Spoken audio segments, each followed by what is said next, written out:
Ya, Prof, soal pembangunan nih. Tadi kan kita bicara, tadi Prof sempat bicara misalnya korupsi, padahal kita tuh masyarakat yang beragama apa segala macam ya. Nah, katakan kita ini the most populous Muslim country. The most apa? The most populous Muslim country. Penduduk Islam terbanyak di dunia ya. Tapi di Islamic Index, Indonesia tuh kalah sama negara-negara yang orang Islamnya sedikit. Kayak di negara Scandinavian countries. Kenapa ya?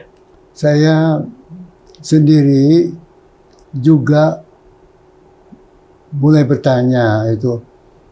Bukan hanya Islam di Indonesia, tapi Islam di kebanyakan negara di dunia ini, kenapa mengalami ketertinggalan dibandingkan dengan abad 8 ke 13 Masehi, ketika Islam berada di puncak kejayaan abad Baghdad yang menjadi pusat dari kemajuan ilmu Islam. Al-Jabar hasil dari pemikir ulama Islam. Kimia, astronomi, astrologi, kedokteran, dan semua ilmu adalah hasil otak dari ilmuwan agamawan Islam dengan Bait al-Hikmahnya, The House of Wisdom di Baghdad abad ke-8 ke-13. Jadi agama Islam is a source, sumber daripada kemajuan akal, otak, ilmu, pikiran, budaya.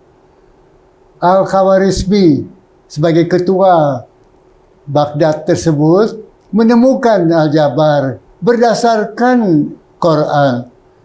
Poin saya adalah Islam adalah agama yang penuh dengan rahasia ilmu.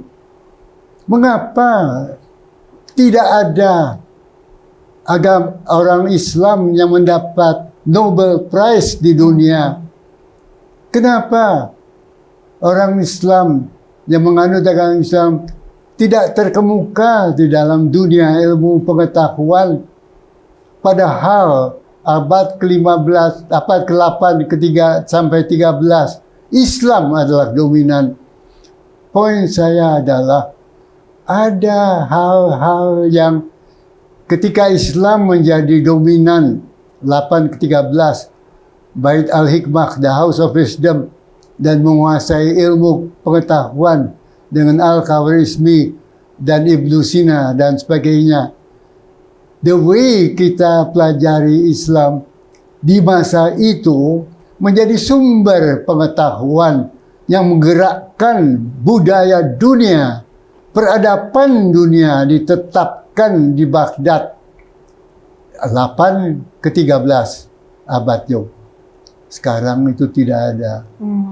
Jadi, bisakah kita sekarang mencoba mengkaji bagaimana kita perlu memahami agar kejayaan agama Islam di masa Bait al-Hikmah itu bisa kita bangkitkan kembali. Islamnya sama, tidak berubah. It's the way of teaching. The way of cara kita mempelajari, memahami, sehingga di abad ke-8-13 Islam menjadi dominan di dalam ilmu pengetahuan dan kini agak tertinggal. Nah, ini tugas kita di dalam mempelajari agama Islam, dan ini pula menjadi kewajiban apabila kita hadapkan pengetahuan, pengalaman, penghayatan Islam bangsa kita dengan adanya ancaman korupsi yang mengancam eksistensi jiwa pribadi generasi kita sekarang ini. Demikian.